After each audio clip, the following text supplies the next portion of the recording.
મધુમાલતી આવાસ યોજના છે તેના વરવા દ્રશ્યો સામે આવી રહ્યા છે કે જે સમગ્ર આખું જે પરિસર જે છે તે બેટમાં ફેરવાયું છે તે પ્રકારના દ્રશ્યો જોવા મળી રહ્યા છે।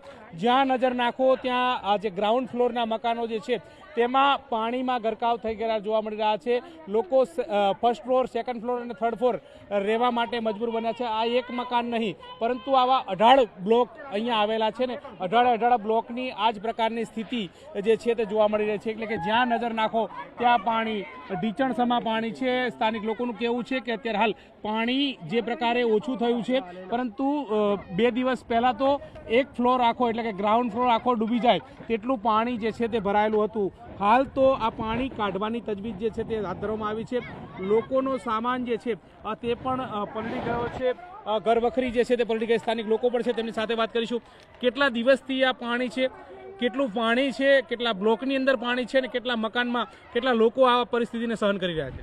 અહીંયા 18 બ્લોક છે અને એક બ્લોકમાં 32 મકાન છે અને નીચેલા 8 મકાન છે। જે લોકોની તમામે તમામ ઘર વખરીની ચીજ વસ્તુઓ, ખાણીપીણીની તમામે તમામ નષ્ટ અને બગડી ગઈ છે, તરતી થઈ ગઈ છે, એવી પરિસ્થિતિ છે। અહીંયા રોજ લાઈન રોજ ખાવાવાળી પબ્લિક રહે છે। ગરીબ આવાસ યોજના છે એટલે ગરીબથી ગરીબ પ્રજાઓ અહીંયા રહે છે, રોજ લાઈન રોજ ખાવા। એ લોકો 3 દિવસથી અહીંયા હેરાન પરેશાન છે। રવિવારે રાત્રે 3 વાગ્યાથી પાણી ભરાવાનું ચાલુ થઈ ગયું હતું।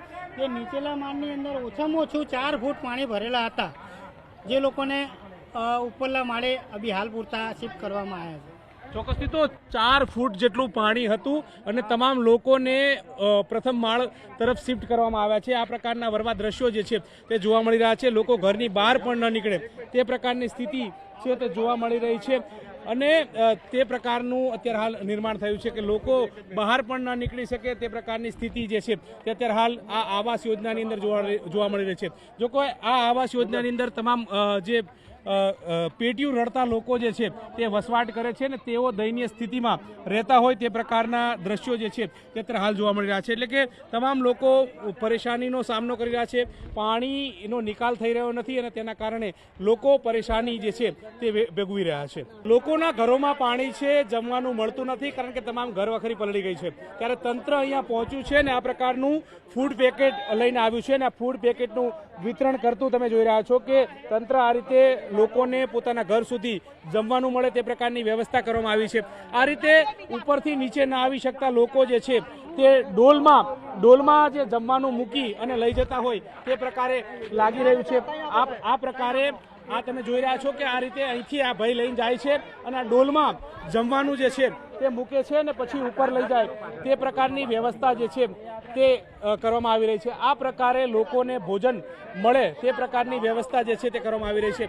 એટલે કે લોકો સુધી ભોજન કેવી રીતે પહોંચી રહ્યું છે આ દ્રશ્યો અમદાવાદના છે કે અમદાવાદમાં ભારે પાણી ભરાઈ ચૂક્યું છે આવાસ યોજનાની અંદર અને તેના કારણે લોકો વરવી સ્થિતિમાં મુકાયા છે અને આ રીતે જે ફૂડ પેકેટ લઈ જતા નજરે પડી રહ્યા છે।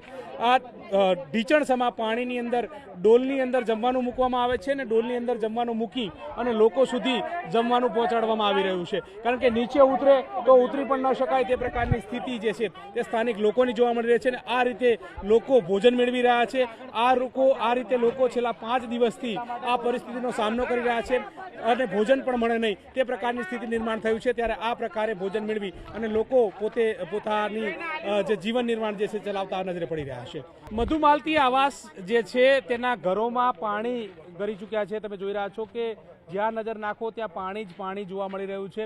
લોકોના ઘરની અંદર ઢીચણ સુધીનું પાણી જે છે તે જોવા મળી રહ્યું છે। લોકોને ઘરમાં રહેવું હોય તો કેવી રીતે રહે તે પ્રકારની દુવિધા જે છે અત્યારે હાલ જોવા મળી રહી છે। હવે પાણીનો નિકાલ ક્યારે થાય છે અને ક્યારે સમસ્યાનો અંત આવે છે તે જોવું રહ્યું, પરંતુ અત્યારે હાલ તો તમે જ્યાં જુઓ ત્યાં તરતું આ આવાસ જે ભવન જે છે તે જોવા મળી રહ્યું છે અને એમાં તમામ લોકોના ઘરો જે છે તે પાણીમાં ગરકાવ હોય તે પ્રકારના દ્રશ્યો જે છે તે અમદાવાદની અંદર સર્જાઈ રહ્યા છે। કઠવાડા પાસે આવેલું આ આવાસ છે અને તેમાં આ પ્રકારની સ્થિતિનું નિર્માણ થયું છે।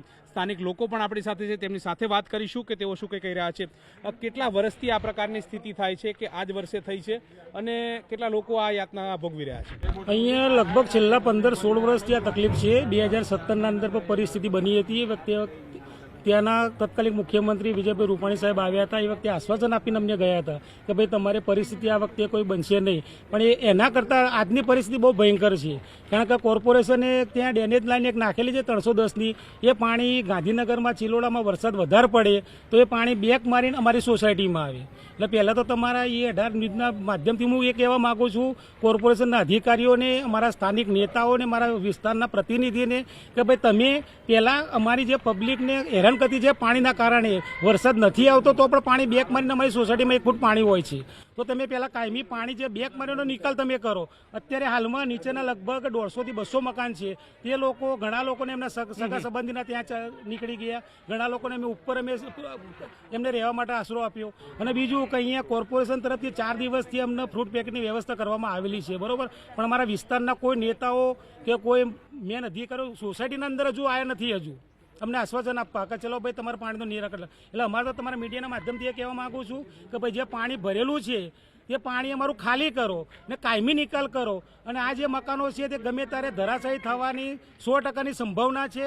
કાં તો અમને મકાન નવા આપો, કાં તો પાડીને બીજા રીડેવલપમેન્ટ લઈને નવા મકાન બની આપો. કાકા કેટલી યાતના ભોગવવી પડે છે આ ઉંમરે આ બધું જોવાનું, શું કહેશો? અહીંયા આ 4 દિવસથી જે પાણી ભરેલું છે એની અંદર હું પોતે રિક્ષા ચલાવું છું, બરોબર. તો 4 દિવસથી મારી રિક્ષા બંધ છે. રિક્ષાની અંદર પાણી ઘૂસી ગયું. એવા તો કેટલાય સાધનો બગડ્યા. કમસે કમ 25 લાખનું નુકસાન ખાલી સાધનોનું છે. બાકી ઘરની ઘર વખરી અને બીજા માણસોની કે બીમારી આ તે એ તો ઘણું બધું છે. તો કોર્પોરેશને એટલી જાણ, મીડિયા દ્વારા એટલી જાણ કરવામાં આવે છે કે કમસે કમ તમે લોકો આવીને અમારી સહાય તો કરો. અમે 4 મહિના પહેલાં અમે રીડેવલપમેન્ટ માટે અરજી નાખેલી હતી કે તમે લોકો અમને નવા મકાન આપો. આ મકાનો અમારે હવે ચાલે એવા નથી. તો આ પડી જાય તો આનો જવાબદાર કોણ? તો કમસે કમ અમને આવીને તમે આશ્વાસન આપીને જતા રહો છો તો કમસે કમ અમને આનું કંઈ નિરાકરણ લાવી આપો કે જેથી કરીને કાયમી નિકાલ આવે આનો. ચોક્કસથી આ લોકો પોતાની વ્યથા ઠાલવી રહ્યા છે ને નિરાકરણ આવે તે પ્રકારની વાત કરી રહ્યા છે. પરંતુ છેલ્લા 4 દિવસથી અહીંયા આ સોસાયટીની અંદર પાણી ભરાયેલું છે, પાણીનો નિકાલ થતો નથી અને સ્થાનિક લોકો જે છે તે પરેશાનીનો સામનો કરી રહ્યા છે. કેમેરા પર્સન હરીશ શર્મા સાથે ગૌતમ શ્રીમાળી, ન્યૂઝ 18 ગુજરાતી, અમદાવાદ.